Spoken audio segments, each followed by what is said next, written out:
फिर से स्वागत है आपका स्वर संधि की श्रृंखला में। इससे पहले की 3 वीडियो में हम क्रमशः वर्ण विचार, स्वर संधि में दीर्घ संधि एवं स्वर संधि में ही गुण संधि को पढ़ चुके हैं। संधि की प्लेलिस्ट का लिंक मैंने डिस्क्रिप्शन बॉक्स में दिया हुआ है। तो आइए आज पढ़ते हैं स्वर संधि के तीसरे प्रकार यानी वृद्धि संधि को।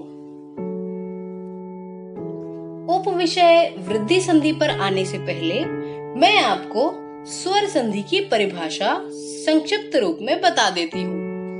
बच्चों, 2 स्वरों के परस्पर मेल से एक स्वर या दोनों स्वरों में हुए परिवर्तन को स्वर संधि कहते हैं। स्वर संधि के मुख्य 5 प्रकार हैं। पहला प्रकार दीर्घ संधि, दूसरा प्रकार गुण संधि, तीसरा प्रकार वृद्धि संधि, चौथा प्रकार यण संधि और 5वां प्रकार अयादि संधि। तो चलिए अब शुरू करते हैं वृद्धि संधि की परिभाषा से, जो कि हमारा तीसरा प्रकार है। वृद्धि संधि में अ आ तथा ए आई परस्पर मिलकर ऐ बनाते हैं तथा अ आ और ओ औ ये परस्पर मिलकर औ बनाते हैं। तो इस प्रकार हमारे पास 2 वृद्धि स्वर हैं, ऐ और दूसरा औ। तो चलिए समझते हैं ये किस किस प्रकार से स्वरों की सहायता से ऐ और औ बनाते हैं।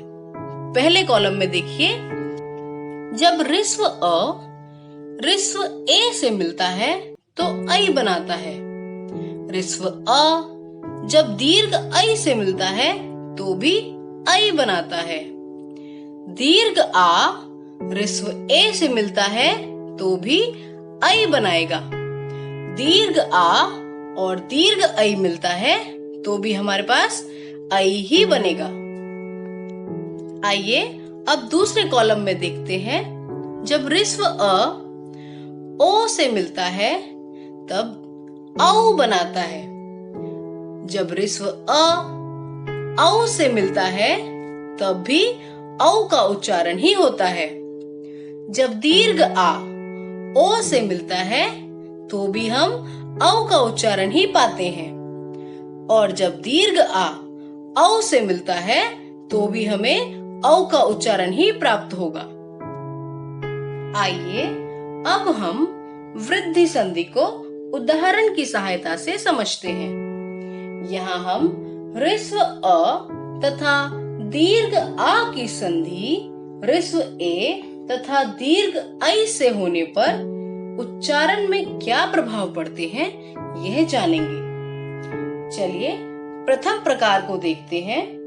यहाँ ऋस्व अ की संधि जब ऋस्व ए से होती है तो ऐ का उच्चारण होता है। आप इसे स्वयं बोलकर देखिए, अ और ए मिलकर बनेगा ऐ, जैसा कि 1 जमा 1 बराबर एकैक की संधि में हुआ है। यहाँ आप यदि यह सोच रहे हैं कि एक शब्द के क व्यंजन की संधि दूसरे एक शब्द के ए स्वर में हुई है, तो यह सोचना आपका बिल्कुल गलत है, क्योंकि आपको अपनी वर्ण विचार वाली वीडियो तथा संधि की अन्य पिछली वीडियो में भी मैं बता चुकी हूँ कि किसी भी व्यंजन का उच्चारण बिना स्वर की सहायता से नहीं हो सकता। यहाँ जब हम एक शब्द बोल रहे हैं तो इसके क व्यंजन में अ स्वर निहित है। जब इस क व्यंजन का अ स्वर दूसरे शब्द एक के ए स्वर से संधि करता है तो ए स्वर का उच्चारण होता है, जैसा कि 1 जमा 1 बराबर एकैक में हुआ है। अगले प्रकार में जब ऋस्व अ की संधि दीर्घ ऐ से होती है तो दीर्घ ऐ का ही उच्चारण होता है। जैसे मत जमा ऐक्य मिलकर बना मतैक्य। इस संधि में मत शब्द के त व्यंजन में निहित अ स्वर की संधि ऐक्य शब्द के ऐ स्वर से होती है, तो ऐ का ही उच्चारण होगा। जैसे मत जमा ऐक्य मिलकर बना मतैक्य। तीसरे प्रकार में देखिए, जब दीर्घ आ की संधि ह्रस्व ए से होती है तो दीर्घ ऐ का उच्चारण ही होगा।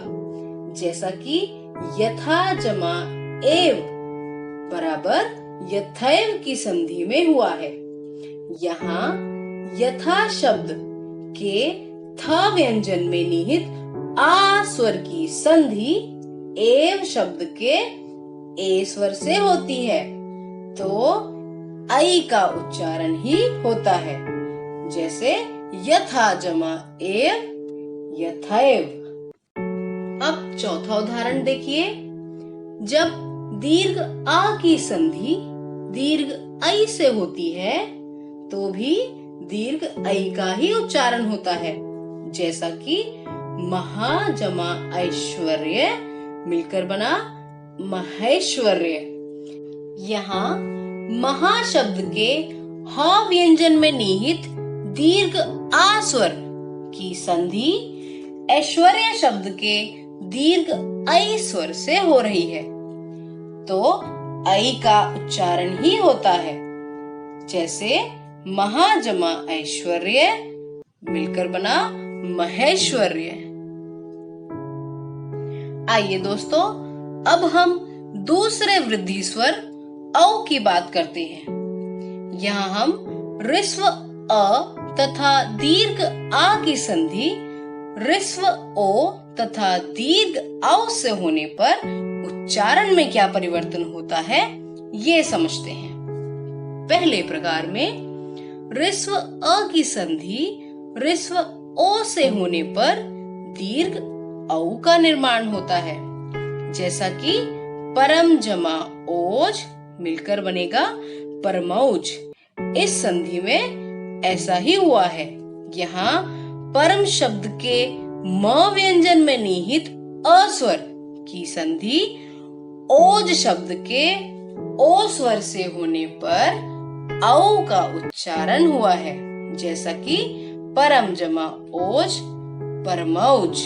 यहाँ आप स्वयं उच्चारण करके देखें। म के पीछे स्वर अ जमा ओ। अ और ओ को जब आप एक साथ बोलते हैं तब औ का उच्चारण मिलेगा। अ ओ औ। अगले प्रकार में देखिए, यहाँ ह्रस्व अ की संधि औ से होने पर औ स्वर का ही उच्चारण हुआ है। जैसा कि वन जमा औषधि वनौषधि की संधि में हो रहा है। यहाँ वन शब्द के न व्यंजन में निहित अ स्वर की संधि औषधि शब्द के औ स्वर से होने पर दीर्घ औ का ही उच्चारण होता है। जैसे वन जमा औषधि मिलकर बनेगा वनौषधि। अगले उदाहरण को देखिए, यहाँ दीर्घ आ की संधि ओ से होने पर भी औ स्वर का ही उच्चारण हुआ है। जैसे महा जमा ओज महौज की संधि में हुआ है। यहाँ महा शब्द के ह व्यंजन में निहित दीर्घ आ स्वर की संधि ओज शब्द के ओ स्वर से होने पर दीर्घ औ का ही उच्चारण होता है। जैसे महा जमा ओज महौज। चलिए अब आखिरी उदाहरण को समझ लेते हैं। यहाँ दीर्घ आ की संधि औ से होने पर भी औ स्वर का ही उच्चारण होगा। जैसा कि महा जमा औषध महौषध की संधि में हुआ है। यहाँ महा शब्द के ह व्यंजन में निहित दीर्घ आ स्वर की संधि औषध शब्द के औ स्वर से होने पर औ का ही उच्चारण होता है, जैसे महाजमा औषध, महौषध। तो दोस्तों, आज के लिए केवल इतना ही। अब आइए हम आपको वृद्धि संधि से संबंधित कुछ प्रश्नों की ओर ले चलते हैं। मुझे पूर्ण विश्वास है कि अब आप इन प्रश्नों के उत्तर अवश्य दे पाएंगे। पहला प्रश्न, सदैव में प्रयुक्त संधि का नाम क्या है? व्यंजन संधि, स्वर संधि, विसर्ग संधि या इनमें से कोई नहीं। दूसरा प्रश्न, मतैक्य में कौन सी संधि है? दीर्घ संधि, यण संधि, गुण संधि या वृद्धि संधि। तीसरा प्रश्न, महेश्वर्य की संधि कीजिए। चौथा प्रश्न, निम्नांकित में कौन सा शब्द वृद्धि संधि का उदाहरण नहीं है? सदैव, जलौघ, गुरुपदेश, परमोदार्य। पांचवा प्रश्न, अ जमा अय मिलकर बना अय स्वर संधि में किस भेद को व्यक्त करता है? दीर्घ संधि, गुण संधि, वृद्धि संधि या यण संधि। दोस्तों, आशा है आपको आज की हमारी ये वीडियो पसंद आई होगी। इसे लाइक करें व अपने दोस्तों में ज्यादा से ज्यादा शेयर करें। इससे आगे की वीडियो में हम यण संधि लेकर जल्द ही प्रस्तुत होंगे। अगर आपने हमारा चैनल अब तक सब्सक्राइब नहीं किया है तो पाठ्यक्रम की आगामी वीडियोस के लिए इसे तुरंत सब्सक्राइब करें। धन्यवाद।